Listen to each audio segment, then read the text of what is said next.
We have created a bank account class that has 4 members, 2 variables and 2 methods.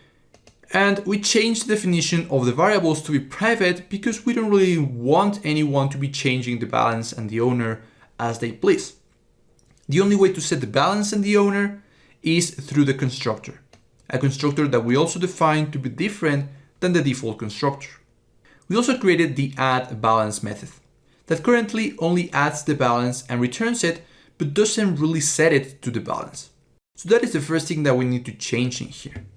The balance should also be equal to the balance itself plus the balance to be added.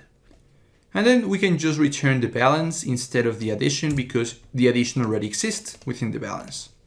But the main thing that we want to do in here is to be able to use the balance and the owner from outside of this class. But of course, we want to be able to access them in a secure way. Maybe we do not want to change the values, but maybe we do want to get the values. And how do we do it? If this were public, we can do both. We can get the values and we can assign new values. That is not what we want. That's why in this lecture, we're going to talk about properties. You can think about a property as a filter when accessing or setting the value for a private variable. For example, in the case of a balance, we can have its balance property that adds a filter before being able to access the value and before being able to set the value.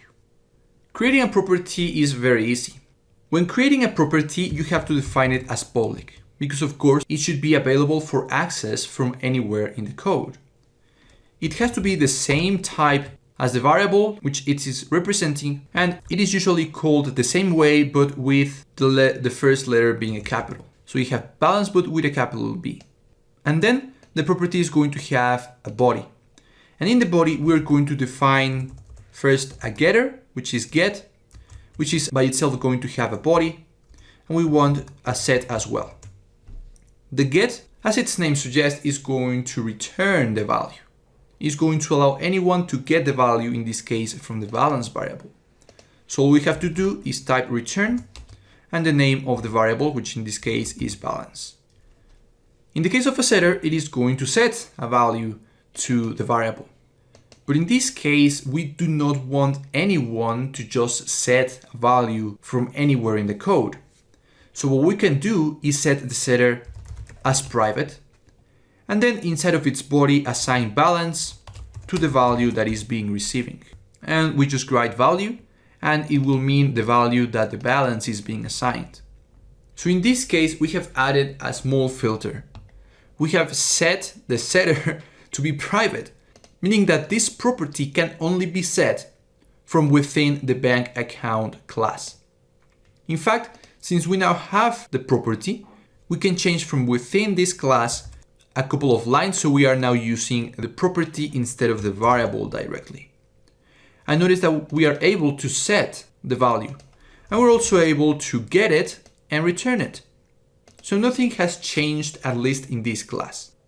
Let's head back to the program class and let's try to get one of the bank accounts balance.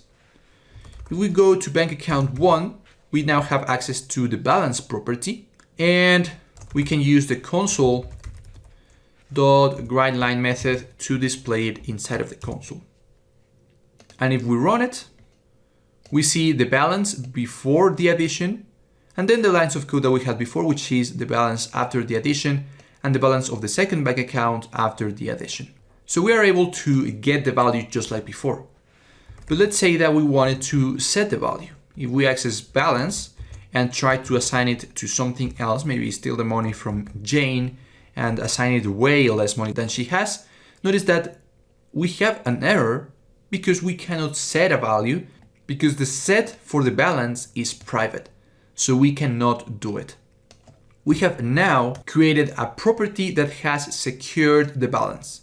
We are still able to get it and set it privately from within this class, but we are not able to set it from outside of the class.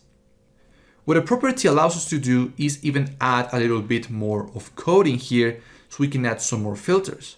For example, we can evaluate if value is greater or equal to 0. If it is, we can assign it to the balance. If it is not, we can assign the balance to be 0. In this case, the balance won't ever be able to have negative values.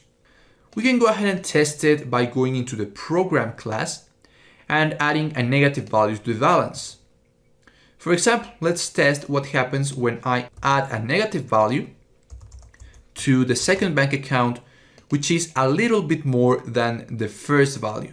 The first value in this case is 1,321.43. What happens if we want to subtract 1,421.43? Remember that the add balance method is already using the property and returning the property. In this case, by setting the balance, it's going to execute this code. So it should evaluate if the value is greater or equal than 0, and if it is, it will assign the value, but if it's not, it will just assign 0. So let's take a look at that. We run the application and notice that in fact, the balance is 0, even though we are subtracting more money than there is supposed to be in the balance. So really the subtraction of this should be minus 100, but because we set that small filter, we see a balance of 0. So we have successfully implemented a filter that prevents the balance from being negative. Now that we have taken a look at properties, in the next lecture, we're going to start working a little bit more with methods, and we're going to take a look at overloading methods.